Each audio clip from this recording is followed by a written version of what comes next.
God gives a Philip. There may be one Philip in this meeting. And Jesus is coming and say, you, follow me. I want to show you something about myself. Follow me. I want you to come with me. So here was Philip given a very, very great privilege, an opportunity to follow Jesus. So they were going.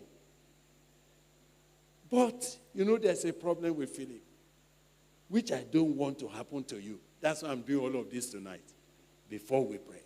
What was the problem with Philip? Philip had opportunity to follow Jesus. Are you getting me? Even without him asking, where dwellest thou? Are you understanding? Opportunity. Come with me. Follow me. And I was expecting that Philip will have taken advantage of that closeness to be able to do what? To know the person he is following. Are you hearing me? You can be in a meeting like this, follow, but you are not knowing him whom you are following. That's the next problem. Philip was following. Then he saw Nathanael. And see the introduction he was giving about Jesus to Nathanael. All of you look at that introduction. Because there are little things I found which forms weakness in people's faith, people's life, people's following, that makes life more difficult for them as years go ahead. All of you look at the introduction that Philip was making about Jesus. Now, Philip was of Bethsaida, the city of Andrew and Peter, verse 44. Verse 45, Philip findeth Nathanael and said to him, we have found him. I want you to note now. We have found him of whom Moses in the law and the prophet did write, Jesus of Nazareth, the son of Joseph.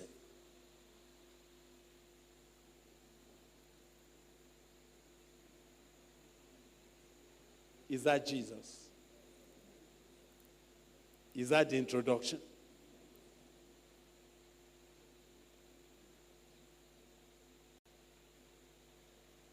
Do you notice that what Philip said about Jesus was the environmental gossip that is going on everywhere? Do you know that exactly what he said was what the Pharisees were saying? Is he not the son of Joseph? His brother and sister is with us. Was he not on our street? Is he not from Nazareth? How did he say now he's the son of God? Don't we know his brothers and his sisters? Were they not here with us? Now, what is the problem? Here's Jesus in their environment. Here's Jesus in his company. But he did not care to know him. He took his presence in his life for granted.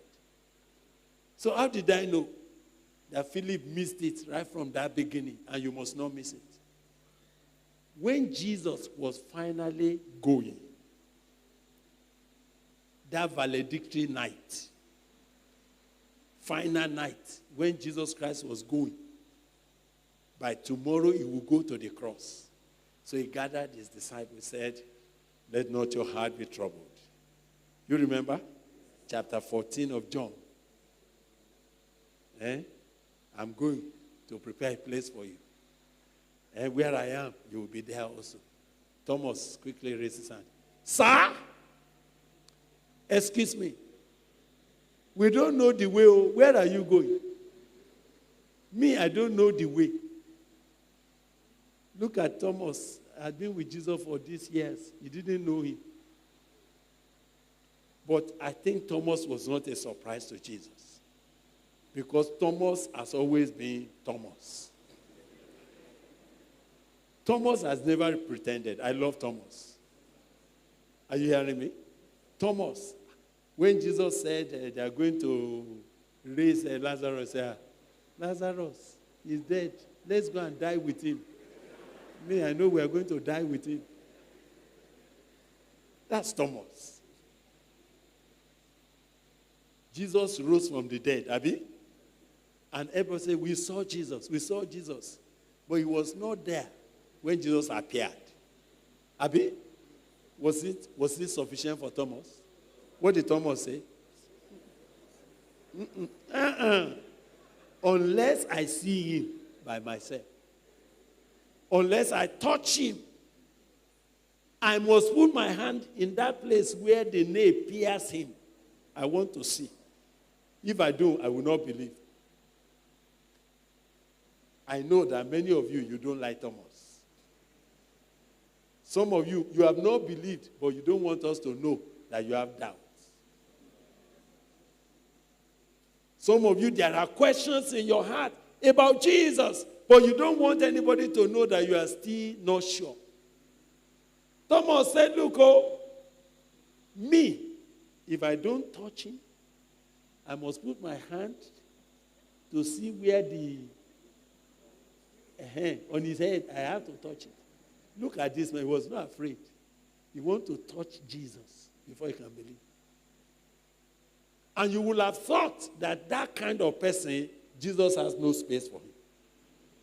But can I tell you, after 8 days, Jesus had to come back. Because there is one brother who said, I want to see him for myself. Is there anybody want to see Jesus in this meeting? You can't agree to go with other people's story. You need your own. He will come for you. Jesus returned. And as he came in, for you to know that he was not coming for anyone else, as he came, he said, Thomas, come out here. And Thomas came. And Jesus said, Thomas, put your hand here. He was not afraid to put his hand there. He put his hand. Thomas,